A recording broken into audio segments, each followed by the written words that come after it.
Hi there, this is Charlie Destries and welcome again to my biotech channel. Let's talk about capital equipment and let's talk about reagent sales, the differences and the similarities. So I've been around this particular topic for about 30 years. Capital equipment sales, wow, what a great area.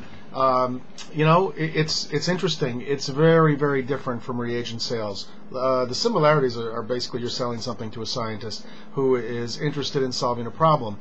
But capital equipment takes a lot longer to really get going. If you're in a virgin territory or a new product and you need to find the marketplace, you do your marketing, you generate the leads, you meet the people at the trade show, all that jazz. So now you know who your marketplace is. You go out there, you do your demonstrations, which it typically requires. And again, depending on the equipment, that may or may not be easy. And you're probably going to have to prove it. Essentially, especially if it's new, something that's really new to the marketplace, a new type of technology, or if it's a new company, the company's unknown, for example. So capital equipment sales is really a very big numbers game.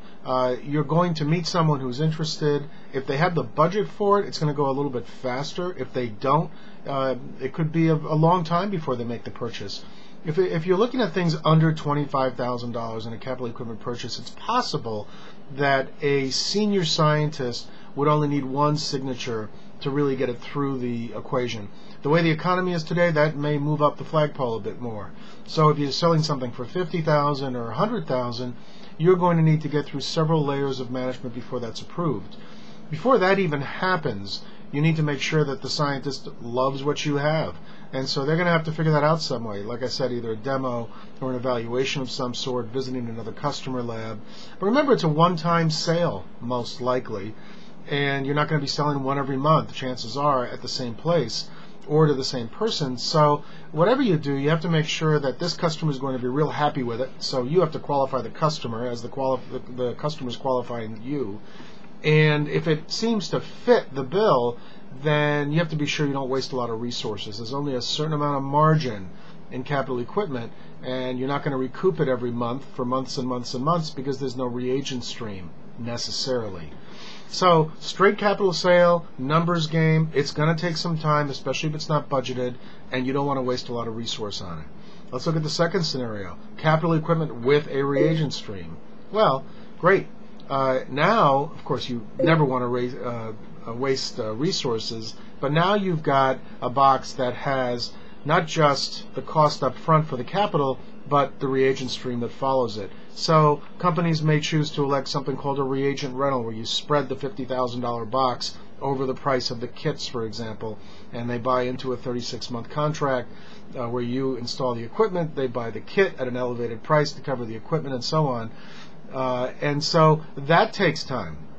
Because really, if you're talking about capital plus reagent, it's a bit more complicated. Now they have to make sure not only the capital, the instrument works and so forth, but whatever it is that they're buying, whether it's a diagnostic kit or something like that, really fits the bill for them because they're going into a contract. Remember, if they're just buying a piece of equipment and it doesn't work in 3 months, they put it in the closet. And that happens a lot, unfortunately, in our marketplace.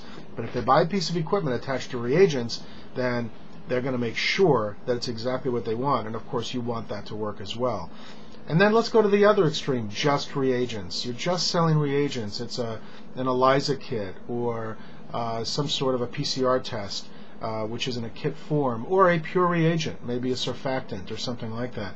You're really looking at a very different formula. Now you're looking at something that on a per cost basis is very low priced. It may be that it's a $500 kit or a $200 100 micron milligram vial of some reagent, or tubes of some fancy reagent that they need to do their test with. So whatever the product is, now they're looking at replacing a test or adding a test.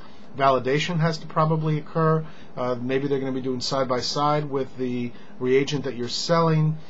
So there's definitely going to be some proving that go on with this particular reagent. But it's not going to have to go to a director or a vice president level for them to make that $1,000 decision most of the time. They will probably take the chance, buy the product, maybe buy a few $1,000s worth and try it. And if it really works out, they're going to really like it, and they're going to use a lot of it per month. At that point, then, you're going to probably put together some sort of a blanket order, some sort of an agreement that says if they buy X volume every month, then they can expect to have a certain level of a discount, maybe a 10% discount. So the differences are large between capital equipment and reagent. It takes a special person to do both well, and they're out there, but it does take somebody with some pretty good skills. And it's like shifting gears. It's like driving an 18-wheeler versus a sports car. And so, you can do both really well. You're both going to get to the destination, but there's differences between the two. The last part, it really is the mindset between reagent selling and capital equipment selling. Capital equipment selling, it's ones and zeros, right? You're going to get a big order. Maybe it's a $100,000 order that month. And capital equipment, you need a lot of orders. In reagent, you need a lot of orders to really cover the bet. So you have to be really good at those details and making sure that the customer's happy, they order more reagents, they have enough in inventory, they can consider blanket orders. So big differences in the two. Similarities are you're going to solve a problem, keep the customer happy, and that's basically it. So wanted to let you know my thoughts on capital equipment, reagent selling, and there are more things to talk about here. For example, if you're selling to the research market versus the clinical diagnostics market, you have to also worry about things like the FDA and certain regulations and approvals and so forth, and validation steps that may take a lot longer. Some nuances out there, but generally speaking, those are the differences. I hope this has helped. Give me a call if you have any questions, and have a good time out there in biotech land.